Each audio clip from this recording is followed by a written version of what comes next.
Good evening, Sergeants. My name is Staff Sergeant Wahjosoedibjo, Squad Leader of 1st Squad, 2nd Platoon.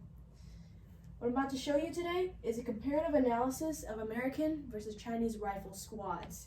As you can see, this is an informational briefing. All information covered in this brief is unclassified. Moving on. The subject and purpose of this brief. Subject, we will be analyzing the advantages and disadvantages of both rifle squads, ours and the Chinese, our enemy.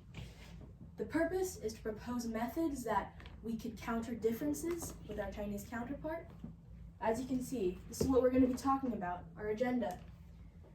Using the enemy analysis framework, we're going to be comparing and contrasting both rifle squads. Using these 4 techniques, these 4 descriptions, and after that we will conclude. Alright, in terms of the enemy analysis framework, please look at this chart as a reference. First, we'll cover the composition, which involves vehicles and weapons used by each squad. Next, we'll move on to the strength, which is how many personnel are in each squad. Then the disposition, which involves the enemy position and arrangement. Again, this is meant TC dependent, and we will be going and looking at it from a general view, not specific. And then finally, we'll cover capabilities, which is what our enemy's assets can do to us. Essentially, the enemy's effects on us. First, I'd like to address the composition of the American squad. Please see up here for any references that are included in the slides.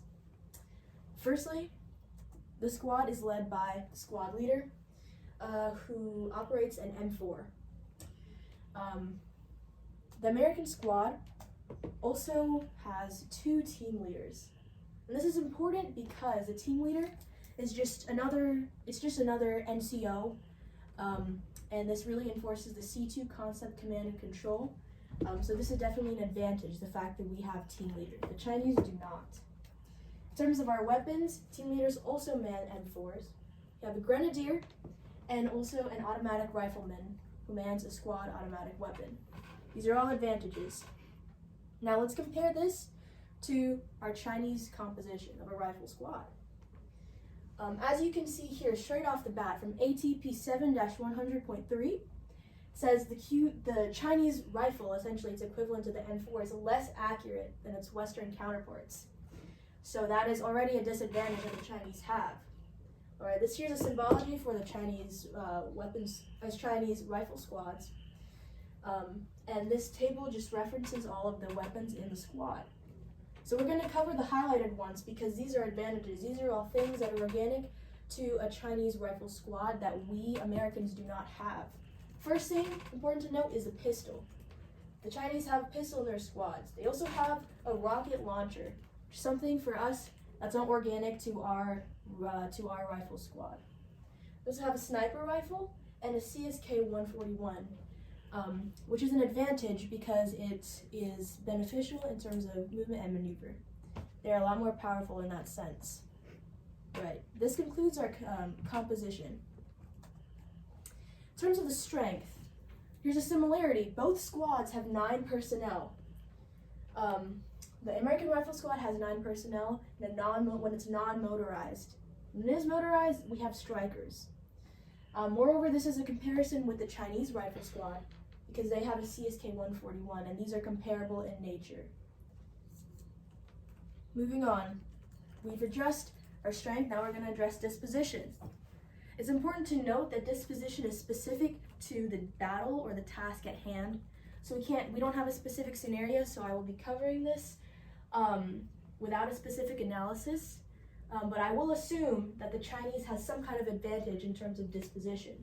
This can be perhaps they have intelligence, their S2 is better, provides better information, they know of our whereabouts when we don't know of theirs. What can we do? In order to counter this Chinese advantage, we can focus on the principles of the offense, particularly concentration. You have to ensure quality over quantity always, achieve those massing effects of fire. We also have to ensure our depth is good and as adequate, that we can destroy the enemy. And finally, we need to be aggressive. We see right here a diagram of an example of how we can do so, some infiltration tactics. That concludes disposition. Moving on to our capabilities. Here's a comparison of capabilities of American versus Chinese rifle squads.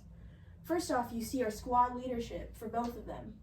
One note is that the Chinese rifle squad has not only a squad leader, but also an assistant squad leader.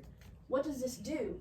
Important note, Chinese rifle squad, because it has this assistant squad leader, has superior C2 command and control capability as compared to us. So that is an advantage on their part.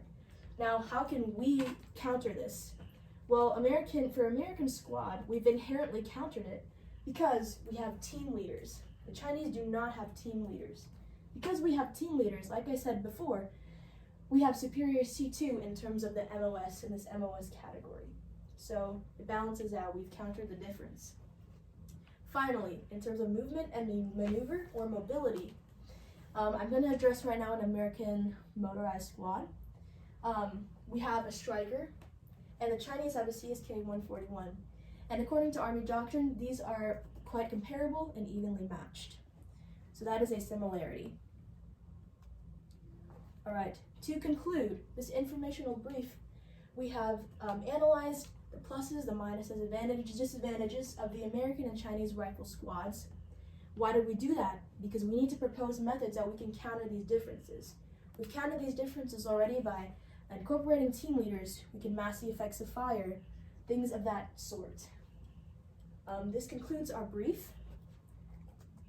Pending any questions, that's all I have. Thank you.